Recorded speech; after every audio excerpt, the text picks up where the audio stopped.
Sheila Finkelstein with Sources for Health and Energy Support. I'm here with Chris Mazzola, creator, trainer of 50 Plus Fitness Center, and we're starting perhaps a series on few minutes on your health and exercise. Chris is a strength and balance specialist. Chris, you want to tell us one word about you, and then there are some questions I want to ask you about treadmills and weight-bearing exercises. Hi, my name is Chris. I am a certified personal trainer. I have been for over 17 years. I have national certifications, which is important because then you know I've spent some time in the field. I'm always renewing my CECs, which is continuing education, so I can stay updated on what's happening, what's new. I am the creator of 50 Plus Fitness Center, which focuses on seniors, on their strength, their balance, and their agility. The end product is their cardiovascular performance, so they get a little bit of everything under constant supervision. That's the success of the program. Great, thanks, and that's in Boynton Beach, Florida. Now, when people can't make it in, and I've been coming here for over 5 years and loving it, often hear, well, I'm spending about a half hour on the treadmill. And I know you've said things about treadmill and weight-bearing exercises, so can you briefly talk about treadmill and other important exercises people should be doing? Sure. It's a touchy subject because everybody uses a treadmill, and a lot of them for the wrong reasons. They go on the treadmill because they can burn calories, and that's the most important. Well, if you're trying to lose weight, the best way to lose the weight is watch how much food you consume and then stay active, so you can burn calories every minute of the day and not just 20 minutes or a half hour on a treadmill. Treadmills can be dangerous. People are falling off of them. They don't know how to use the safety devices that are installed on them to keep you safe.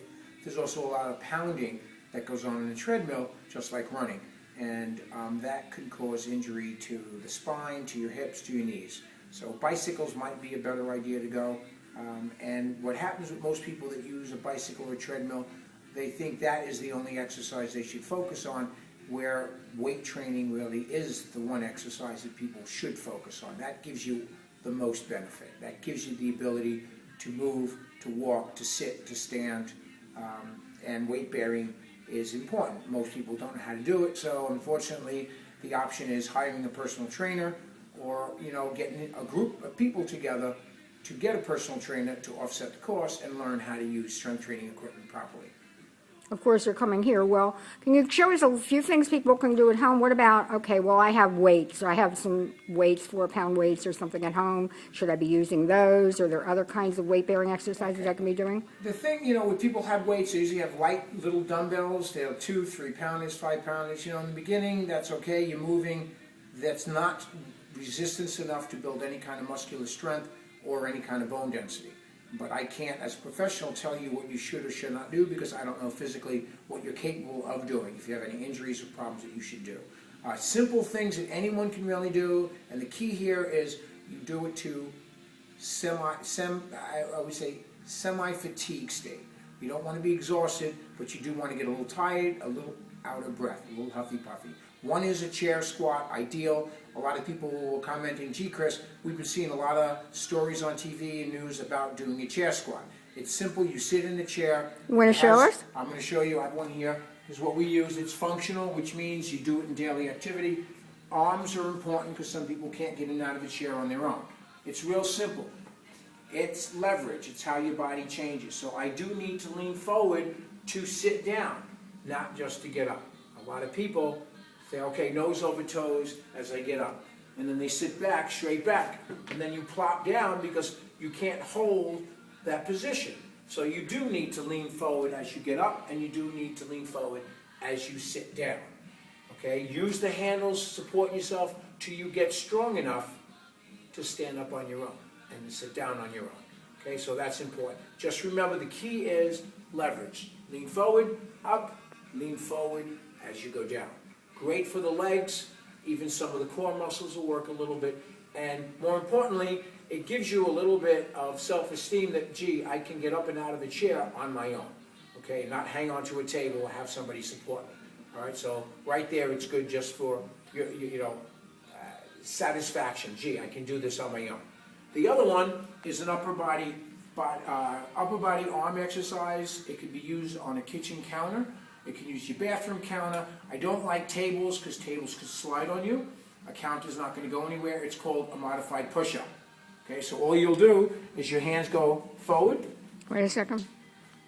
Okay. Okay, palms could be flat. If you're afraid of sliding, then put your palms just a little bit at the edge so it catches, so your hands are not going to slide. Just move back a little bit to start. Your heels will come up off the ground. You can see me lifting them. I don't want them flat down now because you're going to stretch and pull the muscles in the back of your legs. You may not be ready for that move. So the heels come up a little bit. All you do is lean forward with a straight body and back. Lean forward and back. Adjust your hands to what's comfortable. If anything bothers you, limit the motion. If that's all you can do for now, that's fine. The ultimate push-up would be all the way down and all the way up. All the way down. That is strenuous. It could be difficult on the arms and the body. So gradually, short moves. Short moves. Okay? Make sure your body's straight. Don't come in this way and lean in with your chin and your butt's up in the air. That can arch your back and you're not doing the proper exercise. Or hips. These are another mistake. They'll come in with their hips and do these. That's really arching your back. Have to be careful. So nice and straight. You come in like a plank and forward. Come down and come forward. And make sure you're breathing. So just nice and easy. Inhale back and forth. Just keep the airflow going. All right, so you don't get lightheaded.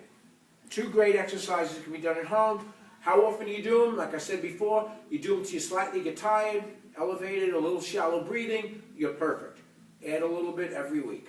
So it's a gradual process. Great. Thanks so much. Now, just one quick thing. We started out with a treadmill. Can someone who's practiced on a treadmill fit that in, and how much time would you say? Yeah, I mean, I'm not, I don't want anybody to think that, gee, treadmills are dangerous and don't use them. They are. You have to pay attention when you're on any kind of equipment. You shouldn't be, preoccupied. If you're going to exercise and use equipment, pay attention to what you're doing. Yes, do treadmills. 20 minutes, half hours, plenty of time. Again, little by little, build up the intensity so you are starting to breathe. A little shallow breathing. If you're not going to, if you're not going to get a little huffy puffy, you're not challenging the cardiopulmonary system. So it's just like going out to the mall then. So just work a little bit. Perspiration is not always the best key to exercise. I mean, I can go sit out in the parking lot in a chair reading a book and sweat. Did I do anything to promote health? No. All I did was sweat. It's the way the body cools itself. Okay, so really breathing is much better.